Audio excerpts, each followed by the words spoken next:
Hello friends. MP sorry JL प्रैरी की classes में आप सभी का स्वागत है। हम जेएल प्रैरी के ये हिंदी के सिलेबस को कंप्लीट कर रहे हैं और ये आपका डेमो लेक्चर होगा। आप लोगों को 3-4 डेमो लेक्चर्स प्रोवाइड किए जाएंगे। इसके बाद आपको जेएल प्रैरी की पेड क्लासेस में जोड़ दिया जाएगा और इसके साथ आप लोगों का प्रॉपर क्लासेस चालू हो जाएंगी।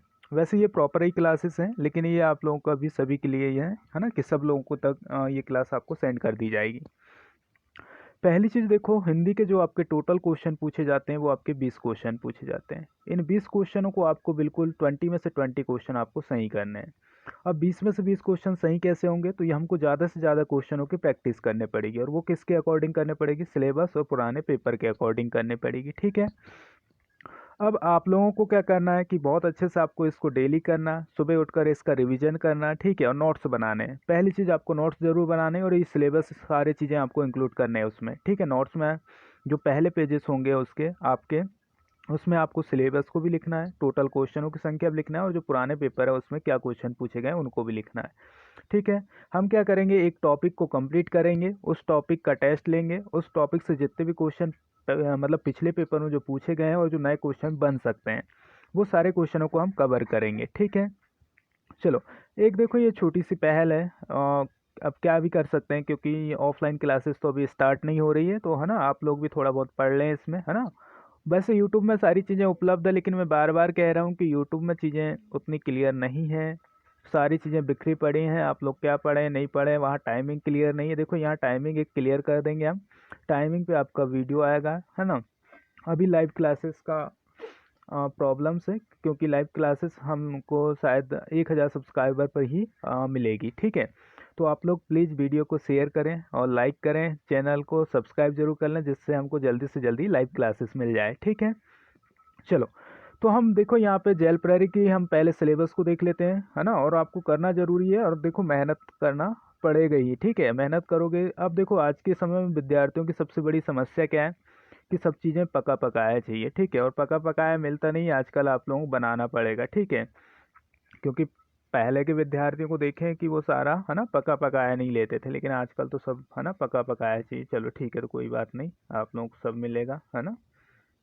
चलो, तो पहली चीज देखो यहाँ पे अशुद्ध वाक्यों के शुद्ध रूप। यहाँ पे अशुद्ध वाक्य दिया रहेगा, हमको उसको शुद्ध करने के लिए पूछा जाएगा, है ना। विलोमार्थी शब्द पूछा जाएगा। समानार्थी व पर्यायवाची शब्द, है ना, यहाँ पे आते हैं आपके। अनेक शब्दों के लिए एक शब्द पूछा जा रहा है यहाँ पे। कहावतें व लोक उक्तियों के अर्थ। कहावतें व लोक उक्तियाँ एक ही होती हैं, है ना। मुहावरे या लोक उक्तियाँ हो सकती हैं वहाँ पे। ठीक है। संधि विच्छेद पूछा जाएगा आपका, संधि विच्छेद पूछा जाएगा। क्रिया से आपका भाववाचक संज्ञा बनाना, है ना, मतलब संज्ञा आपको पूरा पढ़ना है। किस प्रकार से हमको संज्ञा को चेंज करना ये भी पढ़ना हमको।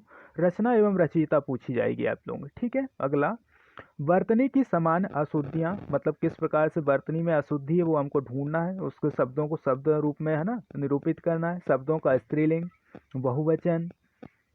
ठीक है। इसी के साथ क्या हो रहा है, किसी वाक्य को अन्यलिंग में परिवर्तन, मुहावरा का अर्थ। ठीक है। ये सब पूछे जा रहे हैं आपके।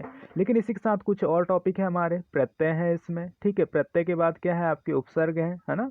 तो देखो मैंने एक सिलेबस का डिस्कशन करा था, उसमें मैंने सिलेबस वाला जो वीडियो डाला था उसमें मैंने पूरा बताया था कि हिंदी में क्या क्या बहुत महत्वपूर्ण टॉपिक है। ठीक है। वैसे अब कोई ज़रूरत नहीं है उस वीडियो को देखने की, क्योंकि हम यहाँ पे अब पूरा सिलेबस ही करा देंगे। ठीक है। चलो, अब हम पुराने पेपर को दिखा देते हैं आप लोगों को कि भाई कैसे क्वेश्चन पूछे जा रहे हैं और हम क्या पढ़ा रहे हैं, क्योंकि उसी से पता चलेगा कि सही पढ़ा रहे हैं कि नहीं पढ़ा रहे हैं, है ना। पता चल रहा कुछ भी पढ़ा रहे हैं। चलो, तो पहला देखते हैं हम। देखो, जो 2018 का पेपर है उसमें पूछा गया कि नि उपसर्ग से बना शब्द निम्न में से कौन सा, है ना। तो क्या आ गया यहाँ पे, उपसर्ग आ गया। दूसरे क्वेश्चन की बात करूँ तो यहाँ पे क्या आ गया, मुहावरा आ गया। अंगूर खट्टे होने का क्या अर्थ है ये पूछा गया। ठीक है। अगला, तीसरा क्वेश्चन देखो, अथावत का शुद्ध रूप पूछ लिया गया कि भाई शुद्ध रूप क्या है ना, आपने की बर्तनी शुद्ध करना है। अगला, पंचवटी में क्या पूछ लिया गया, कौन सा समास है। अगला पूछ लिया गया कि भाई आ उपसर्ग से बना शब्द निम्न में से कौन सा है। ठीक है। अगला पूछ लिया, कमान का निम्न में से कौन सा सही विलोम है, तो विलोम शब्द पूछ लिया गया। अगला पूछ लिया गया कि त्रिफला में कौन सा समास है। अगला पूछ लिया गया कि भक्ति रस का स्थायी भाव क्या है। ठीक है। संकल्प के सही संधि विच्छेद को चुनिए, तो यहाँ संधि से क्वेश्चन आया आपके। किंकर के लिए सही संधि विच्छेद चुनिए। ठीक है। तक्षण का शुद्ध रूप लिखिए, है ना। तो यहाँ पे शुद्ध रूप पूछ लिया गया, है ना। आगे देखते हैं हम कि 12वां क्वेश्चन क्या पूछा गया है। जो बाद में अधिकारी बने उसके लिए एक शब्द क्या होगा, ठीक है। जिसने ऋण उतार दिया हो उसके लिए एक शब्द क्या होगा। कामदेव के लिए सही पर्यायवाची, तो यहाँ क्या आ रहा है आपका पर्यायवाची शब्द पूछा जा रहा है, ठीक है। यहाँ से देखो ये रस पूछ लिया गया है यहाँ पे, ठीक है, कि ऊपर जो दिए गए शब्द है इसमें कौन सा रस है, ठीक है। चलो तो हम रस को भी बहुत अच्छे से करेंगे। यहाँ फिर से आपका रस पूछ लिया गया, ठीक है। रस के बाद यहाँ पर्यायवाची शब्द आ गया आपका, ये देखो अंत प्रत्यय से बना शब्द कौन सा है, ठीक है। तो यहाँ अंत प्रत्यय से पूछ लिया गया कि कौन सा शब्द है। करुण का निम्न में से कौन सा सही विलोम शब्द है, ठीक है। और अगला 19वां क्वेश्चन है आपका, है ना, कि यहाँ पे फिर से आपका अलंकार पूछ लिया गया है, ठीक है, कि क्यों विफल रागनी बजती, इसमें कौन सा अलंकार है, ठीक है। और 20वां आपका, है ना, फिर से अलंकार पूछेगा। तो यहाँ पे क्या हो रहा है आपके अलंकार, रस, है ना, प्रत्यय, उपसर्ग, संधि, समास, है ना, मुहावरे, इससे लगातार आपके क्वेश्चन पूछे जा रहे हैं। तो ये आपका सिलेबस है और ये आपके सामने पेपर है, ठीक है। अब क्या करना है हमको कि पढ़ना है। तो हम चलो एक टॉपिक लेते हैं आज जो टॉपिक ले रहे हैं वो ले रहे हैं हम उपसर्ग। कि भाई उपसर्ग क्या है। देखो वैसे तो हमको इसमें पूरा पढ़ना था कि व्याकरण क्या होती है, व्याकरण का प्रारंभ आपको पूरा कराना था कि, है ना, कौन कौन से शब्द होते हैं, मूर्धा से उच्चारित शब्द कौन से, शब्द का भेद कितना है ना, वर्ण विचार सारे पढ़ना था। लेकिन इसलिए नहीं पढ़ा रहे हैं क्योंकि अभी हम पहले टॉपिक को, सिलेबस को कवर कर लेते हैं, फिर एक्स्ट्रा चीज़ों को देखेंगे, ठीक है। चलो तो आज जो हम टॉपिक को कंप्लीट कर रहे हैं वो है आपका उपसर्ग। अगर हम उपसर्ग की बात करें तो उपसर्ग क्या होता है, तो देखो उपसर्ग होता है आपका सिंपल सा कि उपसर्ग क्या है। तो देखो उपसर्ग क्या होता है, शब्दांश होता है। उपसर्ग क्या होता है आपका शब्दांश होता है, जो क्या होता है मूल शब्द में जुड़ता है, ठीक है। तो क्या होगा, ये एक प्रकार से क्या हो जाएगा, शब्दांश है ना। उपसर्ग क्या है, शब्दांश होगा। शब्दांश का मतलब होता है शब्द का अंश, ठीक है। शब्दांश का मतलब क्या हो जाएगा, शब्द का अंश। और ये किस में जुड़ेगा, मूल शब्द में जुड़ेगा। और मूल शब्द क्या होता है, तो देखो मूल शब्द ऐसे शब्द होते हैं जिनके हम टुकड़े नहीं कर सकते, ठीक है। मूल शब्द कैसे शब्द होते हैं, ऐसे शब्द जिनके हम टुकड़े नहीं कर सकते, है ना, जिनका टुकड़ा ना हो, ठीक है। चलो अब उपसर्ग की हम छोटी सी परिभाषा देख लेते हैं कि उपसर्ग की परिभाषा क्या है। तो देखो उपसर्ग ऐसा शब्द है, ठीक है, या ऐसे शब्दांश है, सॉरी शब्द नहीं, ऐसे शब्दांश है। शब्दांश का मतलब शब्द का अंश, जो मूल शब्दों के पूर्व में यहाँ ध्यान रखना, पहले मत बोलना, क्या बोलना है यहाँ पे, पूर्व में। तो मूल शब्द के कहाँ लगता है, ये पूर्व में लगता है, ठीक है। पूर्व में लगकर क्या करता है, उनके अर्थ में परिवर्तन करता है, किसके, मूल शब्द के अर्थ में परिवर्तन करता है, ठीक है। कहाँ लगकर, मूल शब्द के पूर्व में लगकर मूल शब्द के किस में परिवर्तन करता है, अर्थ में परिवर्तन करता है और विशेषता ला देता है। क्या करता है, अर्थ में परिवर्तन करता है और विशेषता ला देता है, ठीक है। तो क्या ला देता है, ये विशेषता ला देता है, ठीक है। तो अर्थ में परिवर्तन करके क्या कर देता है, ये विशेषता ला देता है, ठीक है। तो क्या हो जाएगा ये आपका, ये हो जाएगा आपका उपसर्ग, ठीक है। तो यहाँ से ध्यान रखना आपको उपसर्ग क्या है। तो उपसर्ग की देखो दो विशेषताएं, एक तो ये मूल शब्द में जुड़ता है ना। पहली चीज क्या ध्यान रखना है आपको कि ये मूल शब्द में जुड़ता है, ठीक है, ये मूल शब्द में जुड़ेगा, ठीक है। दूसरी विशेषता क्या है यहाँ का, कि ये मूल शब्द में जुड़ने के बाद क्या करेगा, उसमें परिवर्तन ला देगा। अब देखो मूल शब्द कैसे हो सकते हैं, तो देखो मूल शब्द ऐसे होंगे जिनका अर्थ होगा, ठीक है। मूल शब्द ऐसे होंगे जिनका अर्थ होता है, ठीक है। अब ये क्या करता है कि बहुत सारे शब्दों में, जैसे कि क्या करता है ये, बहुत सारे शब्दों में क्या करता है, या तो उनका विलोम बना देता है, ठीक है। किसी शब्द का क्या बना देगा, ये विलोम बना देगा, या किसी शब्द का क्या बना देगा ये, मतलब कुछ शब्दों में मुख्यतः इनके अर्थों में परिवर्तन कर देगा, लेकिन कुछ शब्दों में परिवर्तन नहीं होता। जैसे कि अगर हम एक शब्द ले लें भ्रमण। अब भ्रमण का मतलब क्या होता है, यहाँ पे भ्रमण का मतलब होता है घूमना, ठीक है। भ्रमण का मतलब क्या होता है, घूमना। अब मैं यहाँ पे क्या कर रहा हूँ, इसमें परि उपसर्ग लगाकर क्या बना देता हूँ, मैं परिभ्रमण बना देता हूँ, ठीक है। परि उपसर्ग लगाया मैंने, क्या बना दिया, परिभ्रमण बना दिया, ठीक है। तो जब मैंने इसको परिभ्रमण लिखा, तो परि उपसर्ग लगा के परिभ्रमण लिखा, तो इसका मतलब भी क्या होता है, घूमना ही होता है। लेकिन परिभ्रमण का मतलब होता है चारों ओर, चारों ओर, ठीक है। तो थोड़ा सा अर्थ में परिवर्तन हुआ, ज़्यादा अर्थ में परिवर्तन नहीं हुआ है यहाँ पे, ठीक है। चलो अगर हम कुछ उपसर्गों की बात करते हैं तो हम हिंदी के उपसर्गों को लेते हैं पहले, ठीक है। हम एक दो पहले और उदाहरण देख लेते हैं। जैसे कि हम एक शब्द लेते हैं, मूल शब्द लिए हमने हार, क्या लिए हमने, एक मूल शब्द लिए हार। अब इसमें मैं देखो ढेर सारे उपसर्ग लगा सकता हूँ। पहला उपसर्ग लगा दिया मैंने अफ, तो क्या बन गया, ये अफहार बन जाएगा, ठीक है। अगर मैंने देखो इसी में क्या लगा दिया, अपहार मतलब क्या हो जाएगा, यहाँ पे चोरी हो जाएगा, ठीक है।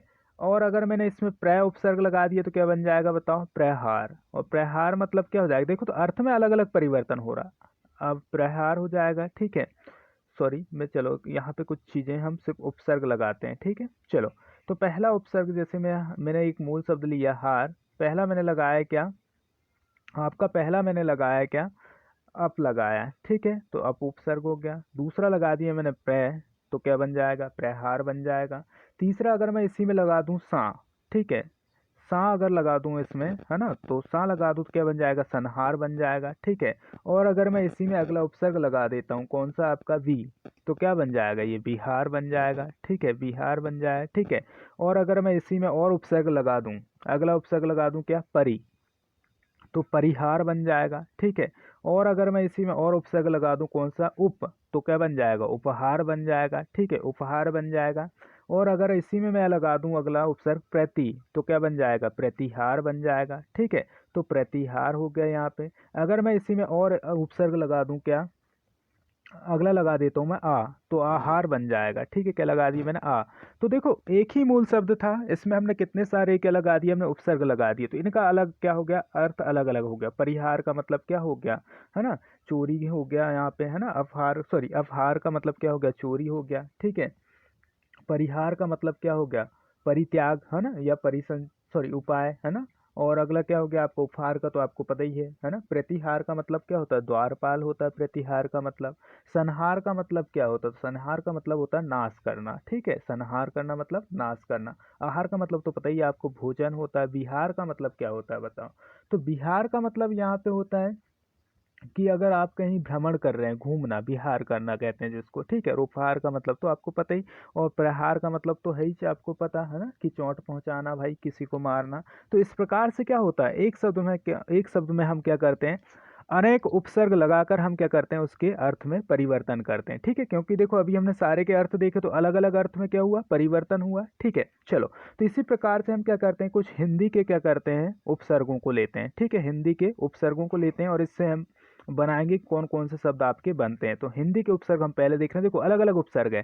संस्कृत भाषा में सबसे ज़्यादा उपसर्ग है, हिंदी में वैसे अभाव है उपसर्गों का, ठीक है। सबसे ज़्यादा जो आपको देखने को मिलेंगे, ठीक है, वो मिलेंगे आपको संस्कृत भाषा में। इसके बाद आपके कुछ क्या होंगे, हिंदी। तो हम आज हिंदी के सारे उपसर्गों को कंप्लीट करेंगे। तो पहले हम क्या करेंगे कि हम क्या करेंगे, कुछ मतलब उपसर्ग वाइज शब्दों को करेंगे, ठीक है। तो देखो यहाँ पे थोड़ा सा आपका टाइम लगेगा लिखने में, लेकिन आप लोगों को पूरा नोट में लिखना है, ठीक है। चलो, तो पहला हम ले रहे हैं आ उपसर्ग, ठीक है भाई। आ उपसर्ग से कौन कौन से आपके शब्द बनते हैं, ठीक है। तो देखो आ उपसर्ग है, तो मैंने यहाँ पे ले लूंगा ज्ञान, ठीक है, तो इससे क्या बन जाएगा, आपका अज्ञान बन जाएगा। अगर मैंने था ले लिया तो क्या हो जाएगा, मूल शब्द अथाह हो जाएगा, ठीक है। और अगर मैंने इसमें क्या ले लिया, बेर, तो क्या बन जाएगा, अबेर बन जाएगा, ठीक है। तो क्या हो जाएगा, इसी में अबेर हो जाएगा। अबेर के बाद अगर मैं पढ़ ले लेता हूँ, तो क्या हो जाएगा, यहाँ से आ लगा देंगे तो क्या बन जाएगा, आपढ़ हो जाएगा, ठीक है। और अगर इसी में मैं क्या लगा दूँ, आ अगर मैं गाध लगा दूं तो क्या हो जाएगा, अगाध हो जाएगा, ठीक है। और अगर मैं इसी में क्या कर दूं, लग लगा दूं तो क्या हो जाएगा, इसी से अलग हो जाएगा, ठीक है, अलग हो जाएगा, ठीक है। अगला अगर हम इस प्रकार से देखेंगे, तो देखो हमको दो चीज़ें यहाँ पे क्लियर करनी है, ठीक है। एक तो हमको उपसर्ग का अर्थ पता होना चाहिए कि लगाने पर क्या हो रहा है इसके अर्थ में, क्योंकि अर्थ में अगर परिवर्तन हो रहा तब तो क्या होगा, ये आ का मतलब होता है नकारात्मक, आ का मतलब क्या होता है, नकारात्मक। तो जब भी हम आ लगाएंगे तो क्या हो जाएगा, आपका नकारात्मक शब्द बन जाएगा, ठीक है। क्योंकि अगर हम नकारात्मक शब्द के लिए, जैसे हमने आ में क्या लगा, ज्ञान हमारे पास मान लो मूल शब्द है, ज्ञान मतलब आपको किसी की चीज़ की जानकारी होना, है ना। मान लो ज्ञान क्या है, आपका मूल शब्द है। अब इसमें आ लगा दूंगा तो क्या बन जाएगा, यहाँ पे अज्ञान बन जाएगा, ठीक है। ज्ञान में कौन सा शब्द लगा दिया हमने, आ शब्द लगा दिए, तो यहाँ पे क्या हो गया, अज्ञान हो गया। उसी प्रकार था में लगाए तो अथाह हो गया, है ना। अबीर में लगाए तो अबीर, सॉरी, बेर में लगाए तो क्या हो गया, अबीर। पढ़ में लगाए तो अपढ़। अगाध में लगाए तो क्या होगा, है ना। तो इस प्रकार से क्या होंगे, हम आ का मतलब ध्यान रखना आपको, इसका अर्थ होता है नकारात्मक। क्या होता है, नकारात्मक शब्दों के लिए हम इस वो उपयोग करते हैं। तो जब भी आपका कोई शब्द अगर नकारात्मक दिख रहा है, तो आपको उसमें कौन सा उपसर्ग होगा, आ उपसर्ग होगा, ठीक है। पहले पूर्व में लगते हैं ये, ठीक है। तो इसके आपको सारे नोट करना है। चलो, दूसरे हम शब्द की बात करते हैं, तो दूसरा शब्द है आपका अन। दूसरा शब्द कौन सा, आपका अन है। दूसरा शब्द क्या हो जाएगा, आपका अन हो जाएगा। अब देखते हैं हम अन क्या हो जाएगा, अन का अर्थ क्या होता है। तो अन का जो अर्थ होता है वो होता है निषेधात्मक। निषेधात्मक मतलब ये भी कैसा है, नकारात्मक टाइप का, ठीक है। जैसे कि मैंने अगर चाहा शब्द, आपको एक शब्द मिल गया मूल शब्द चाहा, चाहा में अगर मैंने अन उपसर्ग लगा दिया तो क्या बन जाएगी, अनचाह। एक चीज और देखो, यहाँ पे क्या हो रहा, उपसर्ग में पूरा शब्द उपयोग करते हैं, संधि जैसे यहाँ पे आ का इधर नहीं जोड़ता है ना, यहाँ पे पूरा शब्द उपयोग हो जाता अनचाहा, ठीक है। तो अन धन चाहा हो जाएगा, और जब हम इनको जोड़ेंगे तो क्या बन जाएगी, अनचाहा। तो अन पूरा जुड़ रहा है यहाँ पे, ठीक है। दूसरा इसी का उपसर्ग देखेंगे हम तो क्या हो जाएगा, अनमोल। मोल शब्द क्या हो गया आपका, है ना, कि किसी वस्तु का क्या होना, मोल होना। और जब हम उसमें अन लगा दिए तो वो कैसा हो गया, नकारात्मक हो गया, अनमोल, है ना, जिसका कोई मोल ना हो, ठीक है। अनगिनत, अनबन, अनजान, ये शब्द क्या है, सब अन के उपसर्ग है ना। चलो अगला देखते हैं हम, तीसरा अगर जो उपसर्ग की बात करें, अगला उपसर्ग है ना, बहुत ही इंपॉर्टेंट है। देखो ये सारे उपसर्ग आपको बिल्कुल नोट करने। अगला अध, अगला उपसर्ग क्या है आपका, अध, ठीक है। अध की अगर मैं बात करूं तो अध क्या होता है आपका, तो अध है आपका यहाँ पे मूल शब्द, और इसका मतलब होता है आधा। अर्थ का अर्थ क्या हो जाएगा इसका, आधा। तो अब क्या होगा, जैसे कि अधपका, तो अधपका में आपको बिल्कुल ध्यान रखना है कि भाई क्या होगा इसमें, अधपका में आधा, अधपका में क्या होगा, आधा, सॉरी अध क्या होगा, उपसर्ग होगा। अध कचरा, है ना, अध कचरा, अध कचरा हो जाएगा। अध लिखा, ठीक है। अध लिख, अध खिला, है ना। अध मरा, अध मरा, अध जला, ये शब्द क्या है, अध जला हो गया, अध मरा हो गया, ये शब्द कैसे हैं, सब में कौन से उपसर्ग होंगे, अध उपसर्ग होंगे आपके, ठीक है। तो मैं जितने भी उपसर्ग आपको बोल रहा हूँ वो सारे आपको नोट करना है, और जो भी मिलते हैं आपको वो लिखना है। अगला उपसर्ग देखते हैं हम हिंदी में, अगला उपसर्ग है आपका ओ, सॉरी औ। औ से देखो यहाँ पे दो चीजें होती हैं, एक तो औ भी मिलता है और एक औ भी मिलता है, ठीक है। जैसे कि देखो एक क्या हो रहा है यहाँ पे, औ का मतलब पहले समझ लो, इसका अर्थ क्या होता है। इसका अर्थ होता है, औ का अर्थ होता है हीनता, है ना। हीनता मतलब क्या होना, कमजोरी, है ना, हीनता दिखाना। तो हीनता होता है, जैसे कि देखो हम किसी को बोलते कि वो बड़ा अवगुण है, तो कैसा भाई, अवगुण की बात कर रहे हैं ना हम, तो अवगुण है। तो अवगुण क्या हो गया, यहाँ पे गुण में क्या लगा दिया हमने, अव लगा दिए, तो हीनता युक्त शब्द हो गया, अवगुण हो गया। अगर इसी में हम क्या लगा दें, अगर हम जैसे कि चक, है ना, हमने एक शब्द लिए, कौन सा मूल शब्द लिए, चक, तो अगर इसमें हमने अव लगा दी तो क्या बन जाएगा, औचक बन जाएगा, ठीक है। लेकिन इसका देखो, अगर मैंने एक उदाहरण लिया, अवतार, अवतार, तो अवतार में कौन सा है बताओ। अब यहाँ पे कुछ लोग कंफ्यूजन हो जाते हैं कि भाई अवतार में कौन सा होगा, है ना। तो अवतार का अवतार नहीं होता, ये अवतार होता है। तो ये अव जो है वो क्या हो जाता है आपका, अव का अर्थ ही क्या होता है, ओ होता है। तो कहीं कहीं आपको ये भी मिल जाएगा, है ना। पता चल रहा अवतार में कौन सा उपसर्ग करके पूछ लिए गए आपको, और पता चल रहा औ ऑप्शन में ही नहीं है, ऑप्शन में क्या है, औ है। तो औ का मतलब ही क्या होगा, अवतार होगा, ठीक है। चलो तो इस प्रकार से क्या होंगे इसके, है ना। ओघट हो जाएगा, ओढ़र हो जाएगा, अवगुण हो जाएगा, ओचक हो जाएगा, इसके क्या हो जाएंगे, उदाहरण हो जाएंगे। अगला देखो, अगला जो उपसर्ग है वो है आपका ऊ। ऊ का मतलब क्या होता है, विपरीत। ऊ का मतलब क्या होता है, विपरीतार्थ, है ना, विपरीतात्मक, है ना। जैसे कि देखो जड़ना शब्द में अगर हम ऊ लगाएंगे तो क्या बन जाएगा, उजड़ना बन जाएगा, ठीक है, उजड़ना बन जाएगा, ठीक है। और अगर हम क्या करेंगे, उजड़ना बन जाएगा यहाँ पे। अगर हम इसी में क्या लगा दें, और जैसे कि तीस है ना, सॉरी तीस नहीं, जैसे कि उजाड़, है ना, जाड़ शब्द में लगाएंगे तो क्या बन जाएगा, उजाड़ बन जाएगा, उजट बन जाएगा, उचक्का बन जाएगा, है ना, जो चोर उचक्का कहते हैं वो वाला, है ना, क्या बन जाएगा, उचक्का बन जाएगा, ठीक है। इसी के साथ अगला क्या बन जाएगा आपका, उजड़ना, है ना। इस प्रकार से ये शब्द क्या होंगे, ऊ उपसर्ग होंगे, जिसमें सिर्फ ऊ लगा हो और जो मूल शब्द है उसका अर्थ निकलता होगा, है ना।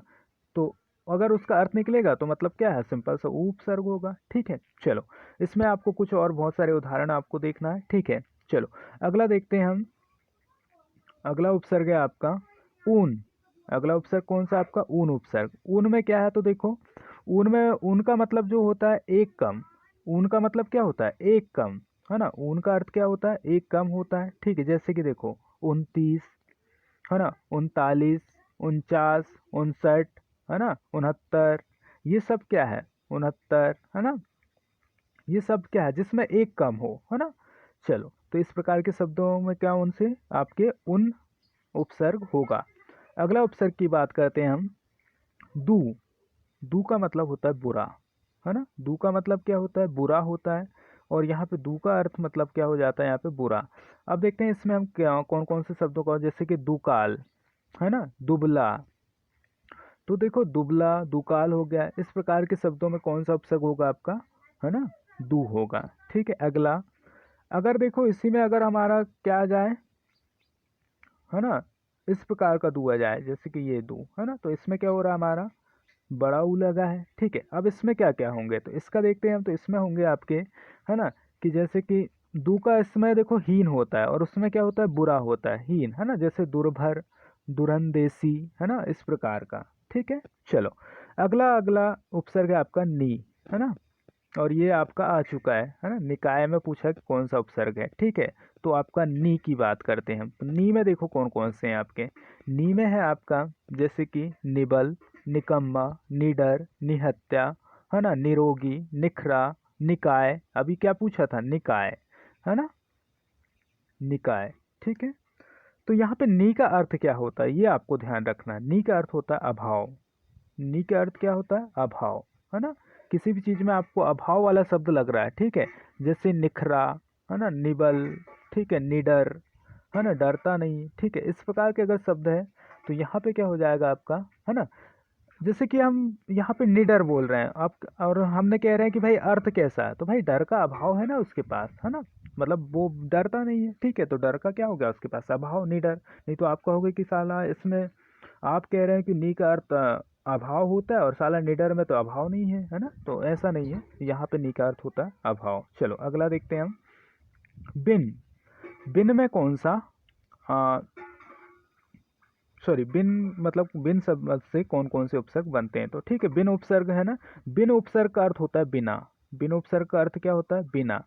अब जैसे कि हम इसका उदाहरण देखें तो बिन जाने, बिन बोया, ढेर सारे शब्दों में लगा सकते हैं हम, बिन जाने, बिन बोए, ठीक है, बिन व्याहा, ठीक है, बिन खाए, बिन काज, बिन देखा, है ना, बिन देखा मतलब, है ना।